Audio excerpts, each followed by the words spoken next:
स्वागत है आप सभी का। मैं हूं आपके साथ अमृता चौरसिया। इस वक्त की अहम खबरों के साथ करेंगे बुलेटिन की शुरुआत, लेकिन उससे पहले बात कोविड महामारी से बचाव की। कोरोना महामारी के खिलाफ पूरा देश एकजुट होकर लड़ रहा है। आप भी हमारे साथ सुरक्षा और बचाव के एहतियाती उपायों का संकल्प लें। अपना मास्क अच्छी तरह से पहनें, 2 गज की दूरी का पालन करें, सुरक्षित दूरी बनाए रखें, साथ ही अपने हाथों को बार बार धोएं।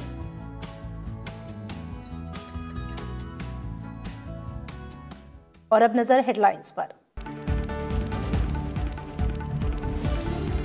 देश भर में दुनिया का सबसे बड़ा कोविड टीकाकरण अभियान आज से शुरू। प्रधानमंत्री नरेंद्र मोदी ने सभी राज्यों में एक साथ वीडियो कॉन्फ्रेंसिंग के जरिए किया शुभारंभ। कहा, मेड इन इंडिया वैक्सीन किफायती और पूरी तरह से सुरक्षित। कोरोना वायरस से जान गंवाने वालों को याद कर प्रधानमंत्री हुए भावुक। कोविड टीकाकरण अभियान की शुरुआत करते हुए प्रधानमंत्री ने दिया दवाई भी और कड़ाई भी का नया मंत्र। देश में कम समय में 2 वैक्सीन के निर्माण को बताया बड़ी उपलब्धि। वैक्सीन को लेकर अफवाहों पर ध्यान नहीं देने की अपील।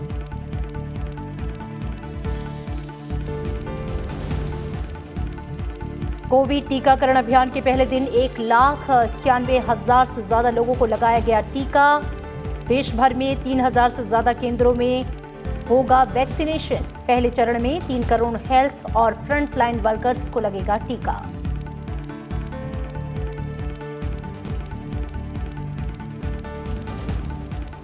प्रधानमंत्री नरेंद्र मोदी ने स्टार्टअप्स के लिए 1,000 करोड़ रुपए के सीड फंड का किया ऐलान। प्रारंभ स्टार्टअप इंडिया इंटरनेशनल समिट में कहा, लोग नौकरी की जगह स्टार्टअप्स पर दे रहे हैं जोर। भविष्य के एंटरप्रेन्योर्स भारत में होंगे तैयार।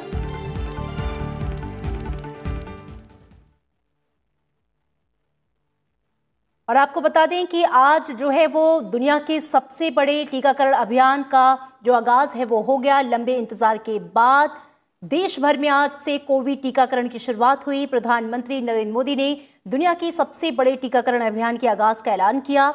प्रधानमंत्री ने देशवासियों को बधाई दी और वैक्सीन रिसर्च से जुड़े वैज्ञानिकों की सराहना की।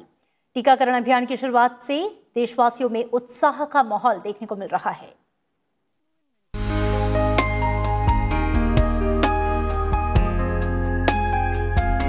दुल्हन की तरह सजे अस्पताल,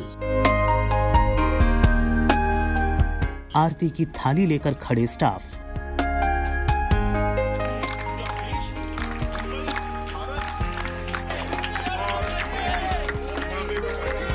कहीं तालियां बजाकर कोरोना वैक्सीन का स्वागत, तो कहीं रंगोली बनाकर।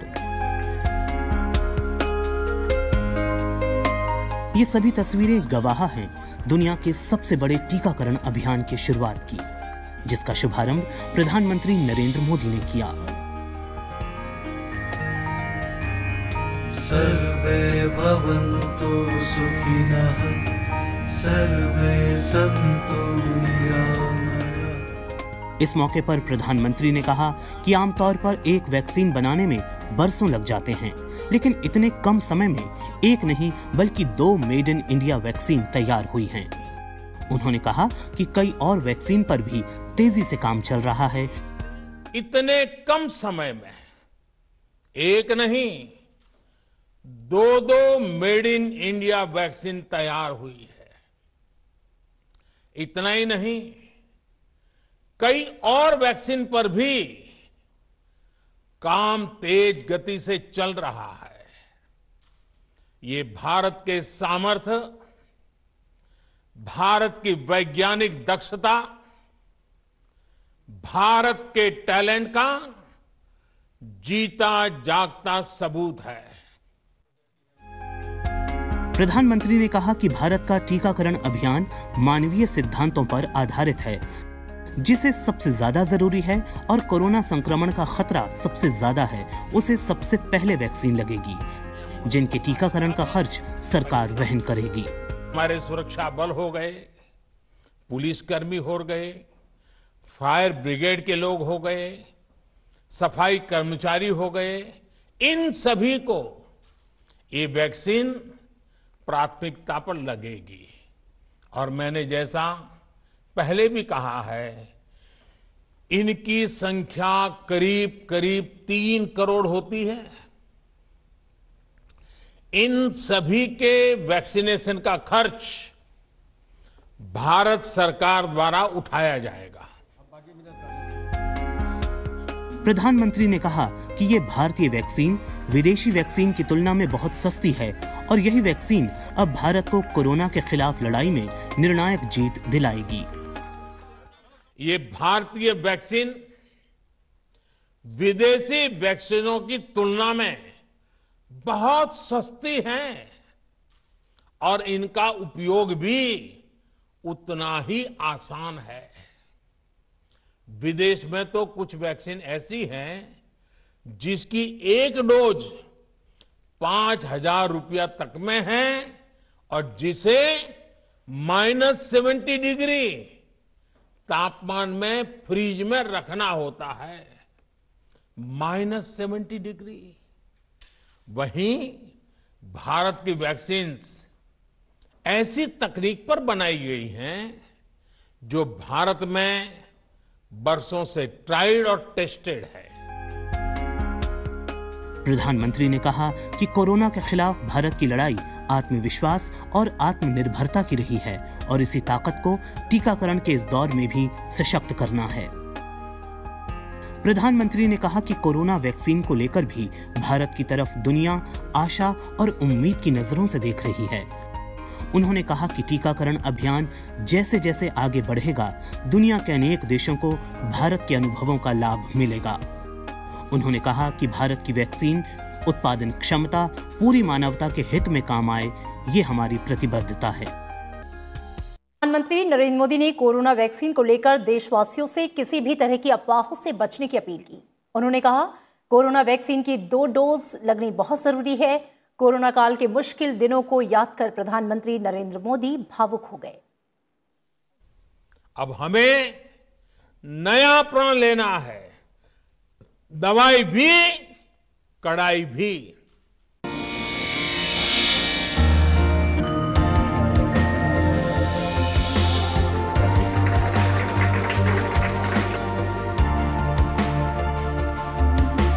दुनिया के सबसे बड़े टीकाकरण अभियान की शुरुआत के मौके पर प्रधानमंत्री नरेंद्र मोदी ने अभियान की तैयारियों का भी जिक्र किया। उन्होंने कहा कि राज्य सरकारों के सहयोग से देश के कोने कोने में ट्रायल्स किए गए, ड्राई रन्स हुए।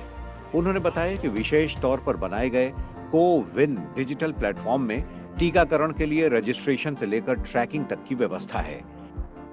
कोरोना वैक्सीन की 2 डोज लगनी बहुत जरूरी है।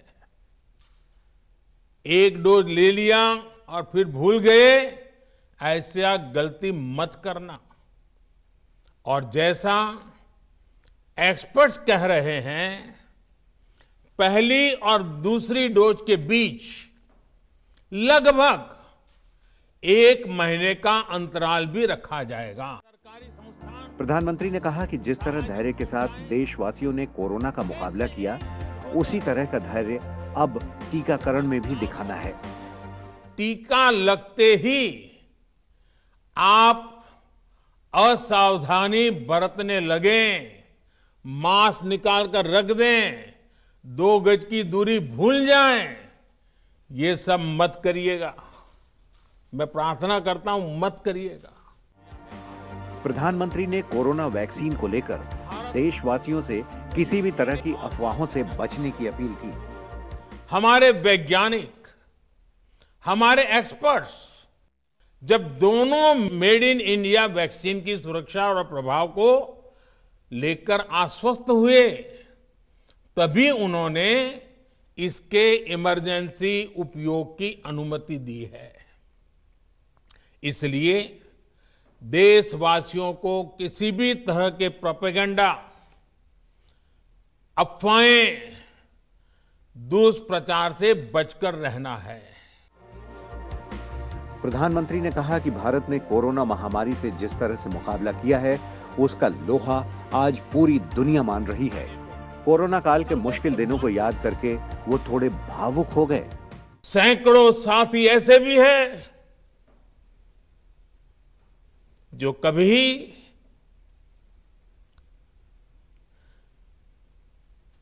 घर वापस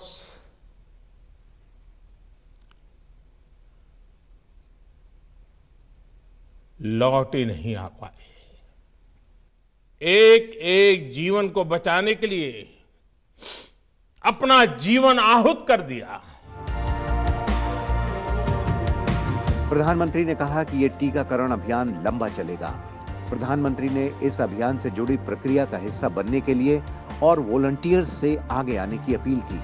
साथ ही टीका लगने के बावजूद एक बार फिर सतर्कता बरतने का संकल्प भी याद दिलाया। तो आइए हम सब भी प्रण लें, दवाई भी, कड़ाई भी। पहले दिन देश के सभी राज्यों और केंद्र शासित प्रदेशों में 3000 से अधिक टीकाकरण केंद्रों पर अभियान की शुरुआत हुई। टीका लगवाने पहुंचे लोगों में खासा उत्साह दिखाई दिया। पहले दिन कई जानी मानी हस्तियों ने भी टीका लगवाया। देश भर में कोरोना वैक्सीन अभियान की शुरुआत पर उपराष्ट्रपति एम वेंकैया नायडू, गृह मंत्री अमित शाह समेत कई हस्तियों ने शुभकामनाएं दी। दिल्ली, गुजरात, महाराष्ट्र और जम्मू कश्मीर समेत देश के सभी राज्यों और केंद्र शासित प्रदेशों में कोविड टीकाकरण अभियान की शुरुआत हो गई।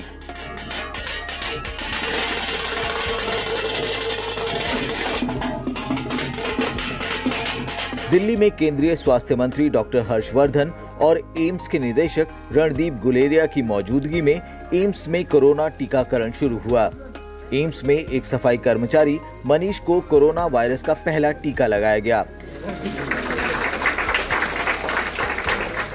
केंद्रीय स्वास्थ्य मंत्री डॉक्टर हर्षवर्धन ने कहा कि ये वैक्सीन कोविड-19 के खिलाफ लड़ाई में संजीवनी का काम करेगी। एक साल से कम समय में भारत के वैज्ञानिकों ने, रिसर्चर्स ने और बार बार मैं बोलता हूं कि लोगों ने जिन्होंने कि ट्रायल्स के अंदर पार्टिसिपेट किया, सबने मिलके 2 हिंदुस्तानी वैक्सीन्स देशवासियों के लिए उपलब्ध करा दी हैं। आज वो पुनीत अवसर आया है जब प्रधानमंत्री जी के नेतृत्व में, उनके मार्गदर्शन में, उनके हाथों से उस वैक्सीन का भी लोगों को लगाने के लिए लॉन्च भारत में हुआ है। एम्स के निदेशक डॉक्टर रणदीप गुलेरिया ने भी एम्स में कोरोना का टीका लगवाया। इसके अलावा नीति आयोग के सदस्य doctor VK Paul, Serum Institute के प्रमुख आधार पूनावाला और मेदांता के डॉक्टर नरेश त्रेहान ने भी पहले दिन कोरोना का टीका लगवाया। I have been vaccinated and I was considered in the first lot to be vaccinated. It is a great moment for our country because we have now started the world's largest vaccination program and we are very confident that it will be a smooth program and we will be able to vaccinate a very large number of people. Mumbai के copper अस्पताल में भी corona टीकाकरण की शुरुआत हुई। मुंबई के मुख्यमंत्री उद्धव ठाकरे ने कोविड टीकाकरण अभियान का जायजा लिया। पुणे के अस्पताल स्टाफ में रंगोली बनाकर कोरोना का टीका लगवाने आए लोगों का स्वागत किया गया। जम्मू और कश्मीर में टीकाकरण अभियान का शुभारंभ हुआ। मध्य प्रदेश में भोपाल के हमीदिया अस्पताल में मुख्यमंत्री शिवराज सिंह चौहान वैक्सीनेशन कार्यक्रम में शामिल हुए। कोलकाता में भी टीकाकरण अभियान की शुरुआत हुई। तो गुजरात में वैक्सीन लगाए जाने के दौरान मुख्यमंत्री विजय रूपाणी मौजूद रहे। पटना एम्स में भी टीकाकरण अभियान की गर्मजोशी के साथ शुरुआत हुई। उत्तर प्रदेश में बलरामपुर में वैक्सीन सेंटर में मुख्यमंत्री योगी आदित्यनाथ ने तैयारियों का जायजा लिया और उनकी मौजूदगी में वैक्सीन लगाई गई।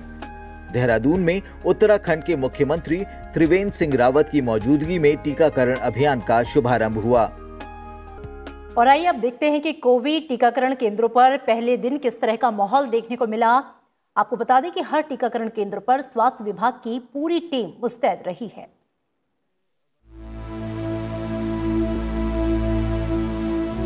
दिल्ली के राम मनोहर लोहिया अस्पताल में भी कोविड-19 टीकाकरण अभियान शुरू हो गया है।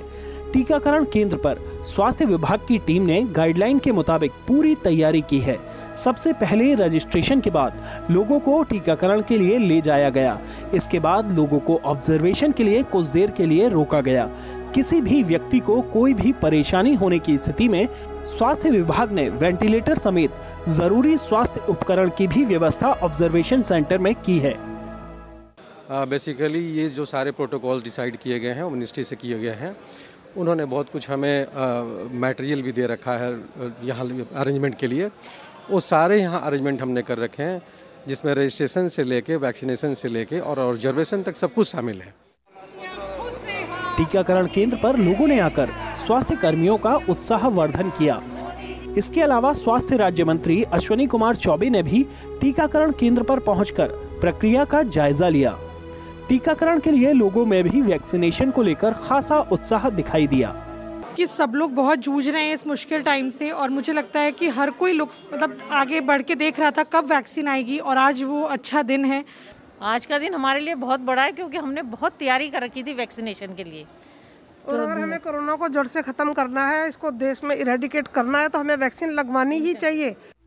केंद्र सरकार ने देश में शुरुआती चरणों में हेल्थ वर्कर, कोरोना वॉरियर्स और बुजुर्गों को वैक्सीन देने का निर्णय किया है। इसी आधार पर अस्पताल में आज से स्वास्थ्य सुविधाओं से जुड़े लोगों का टीकाकरण शुरू किया गया।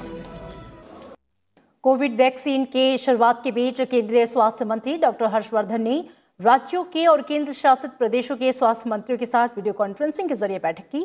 उन्होंने कहा कि पिछले 1 साल में कोरोना के खिलाफ लड़ाई में भारत ने काफी हद तक सफलता हासिल की है।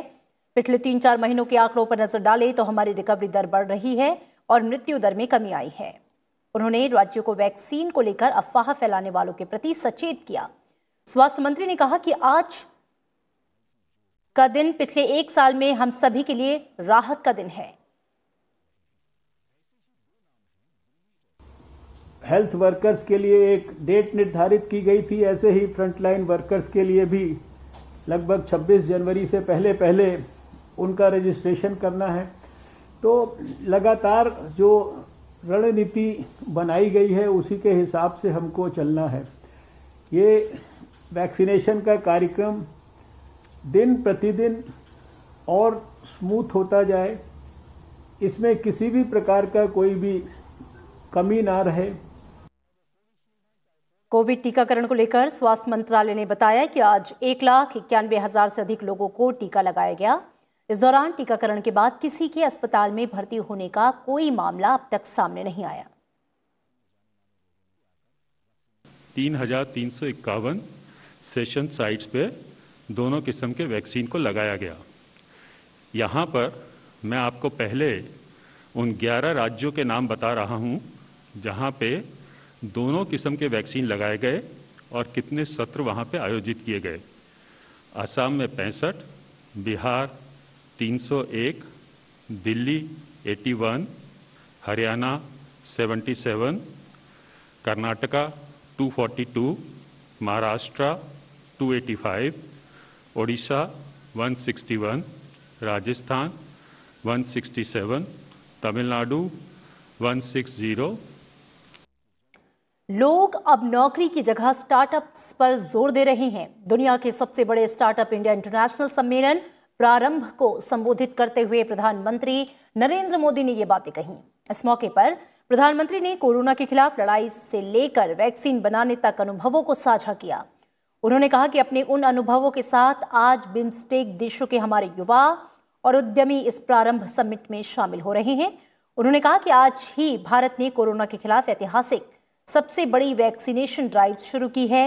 ये दिन हमारे वैज्ञानिकों, युवाओं और हमारे उद्यमों की क्षमताओं और हमारे डॉक्टरों, स्वास्थ्य कर्मियों के परिश्रम और सेवा भाव का साक्षी है। स्टार्टअप इंडिया मूवमेंट अपने सफल 5 साल पूरे कर रहा है और आज ही भारत ने कोरोना के खिलाफ सबसे ऐतिहासिक लार्जेस्ट वैक्सीनेशन ड्राइव प्रारंभ की है। ये दिन हमारे वैज्ञानिकों, हमारे युवाओं और हमारे उद्यमियों की क्षमताओं और हमारे डॉक्टर्स, नर्सेज, हेल्थ सेक्टर के लोगों के परिश्रम और सेवा भाव का साक्षी है। प्रधानमंत्री नरेंद्र मोदी ने कहा कि अब लोग नौकरी की जगह स्टार्टअप पर जोर दे रहे हैं। उन्होंने कहा कि इस समय की मांग है कि भविष्य की टेक्नोलॉजी एशिया की लैब से निकले। भविष्य के एंटरप्रेन्योर्स हमारे यहाँ तैयार हों। इसके लिए एशिया के उन देशों को आगे आकर जिम्मेदारी लेनी होगी जो एक दूसरे के साथ मिलकर काम कर सकते हैं, एक दूसरे के लिए काम कर सकते हैं। साथ ही प्रधानमंत्री नरेंद्र मोदी ने स्टार्टअप के लिए 1,000 करोड़ रुपए के सीड फंड का ऐलान किया। ये सदी डिजिटल रिवॉल्यूशन और न्यू एज इनोवेशन की सदी है और इस सदी को एशिया की सदी भी कहा जाता है और इसलिए ये समय की मांग है कि भविष्य की टेक्नोलॉजी एशिया की लैब से निकले, भविष्य के एंटरप्रेन्योर्स हमारे यहां से तैयार हों। इसके लिए एशिया के उन देशों को आगे आकर जिम्मेदारी लेनी होगी जो एक साथ मिलकर काम कर सकते हैं, एक दूसरे के लिए काम कर सकते हैं। प्रधानमंत्री नरेंद्र मोदी कल सुबह 11 बजे वीडियो कॉन्फ्रेंसिंग के माध्यम से 8 ट्रेनों को हरी झंडी दिखाकर रवाना करेंगे। ये ट्रेनें देश के विभिन्न हिस्सों से केवड़िया स्थित स्टैच्यू ऑफ यूनिटी को जोड़ेंगी। इसके अलावा प्रधानमंत्री केवड़िया में स्टेशनों की नई इमारतों के अलावा कई और परियोजनाओं का शुभारंभ करेंगे। केवड़िया स्टेशन भारत का वो पहला रेलवे स्टेशन होगा जिसे ग्रीन बिल्डिंग प्रमाण पत्र मिला है। इन परियोजनाओं से निकटवर्ती जनजातीय इलाकों में विकास कार्यों को गति मिलेगी। नर्मदा नदी के तटों पर स्थित महत्वपूर्ण धार्मिक और प्राचीन तीर्थ स्थलों तक संपर्क कायम किया जा सकेगा। घरेलू और अंतर्राष्ट्रीय पर्यटन को बढ़ावा मिलेगा। साथ ही ये क्षेत्र के समूचे सामाजिक आर्थिक विकास के लिए भी महत्वपूर्ण साबित होगा। उपराष्ट्रपति एम वेंकैया नायडू गोवा के दौरे पर हैं। उन्होंने आज अपनी पत्नी उषा नायडू के साथ गोवा से करीब 40 किलोमीटर दूर पोंडा में लड़कियों के अनाथालय मातृ छाया का दौरा किया और वहां के सदस्य और कर्मचारियों से बातचीत की। इस दौरान उपराष्ट्रपति को बेसहारा लड़कियों के स्वास्थ्य और व्यक्तिगत विकास को सुनिश्चित करने के लिए शुरू की गई गतिविधियों के बारे में जानकारी दी गई। उपराष्ट्रपति ने मातृ छाया ट्रस्ट के सदस्यों के काम की तारीफ करते हुए कहा कि वो उनके समर्पित कार्य से बहुत प्रभावित हुए। उपराष्ट्रपति ने सच्ची भावना से समाज की सेवा करने के लिए उनकी सराहना की। स्वर्ण भारत ट्रस्ट के साथ अपने जुड़ाव को याद करते हुए उपराष्ट्रपति ने कहा कि जब भी वे वहां के बच्चों के साथ बातचीत करते हैं तो वो काफी उत्साहित महसूस करते हैं। उपराष्ट्रपति को मातृ छाया ट्रस्ट द्वारा किए गए अन्य सामाजिक परियोजनाओं जैसे कि बाल कल्याण आश्रम, मडगांव में लड़कियों के लिए घर, जरूरतमंद मरीजों के लिए घर जैसी अन्य गतिविधियों के बारे में बताया गया। इस मौके पर उपराष्ट्रपति एम वेंकैया नायडू ने दुनिया के सबसे बड़े टीकाकरण अभियान को राष्ट्र के लिए गर्व की बात बताई। उन्होंने कहा कि यह हमारी आत्मनिर्भरता का शानदार संकेत है।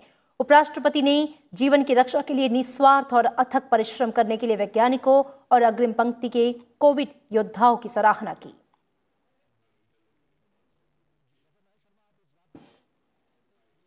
रिजर्व बैंक ऑफ इंडिया के गवर्नर शक्तिकांत दास ने सरकारी और प्राइवेट बैंकों समेत नॉन बैंकिंग फाइनेंशियल कंपनियों के गवर्नेंस स्ट्रक्चर को और मजबूत करने की वकालत की है। 39वें पालखीवाला मेमोरियल लेक्चर को संबोधित करते हुए उन्होंने कहा कि जब तक बैंकों और एनबीएफसीज का गवर्नेंस स्ट्रक्चर मजबूत नहीं होगा तब तक सिस्टम में वित्तीय स्थिरता नहीं आएगी। Globally, the concept of financial stability has been evolving over time. With increasing complexity of the financial system, the focus of financial stability has moved beyond commercial banks and providing them liquidity during bank runs to other segments like non-bank financial institutions, financial markets, payment systems, etc. The focus area has thus widened to several other pressure points to prevent financial instability. Bharat का 91वां अंतर्राष्ट्रीय film महोत्सव आज से गोवा में शुरू हो गया। राजधानी पणजी के श्यामा प्रसाद मुखर्जी स्टेडियम में उद्घाटन समारोह आयोजित किया गया। केंद्रीय मंत्री प्रकाश जावड़ेकर ने अंतर्राष्ट्रीय फिल्मोत्सव का उद्घाटन किया। समारोह के दौरान दुनिया भर की सर्वश्रेष्ठ फिल्में दिखाई जाएंगी। कोरोना महामारी के बीच ये महोत्सव पहले से अलग होगा। इस साल सीमित संख्या में दर्शक मौजूद रहेंगे। इसके अलावा ऑडिटोरियम में भी दर्शकों के बैठने की क्षमता अधिक कर दी गई है। साथ ही कोरोना से बचाव के सभी आवश्यक उपाय किए जा रहे हैं। इस बार के समारोह में 224 फिल्में दिखाई जानी हैं।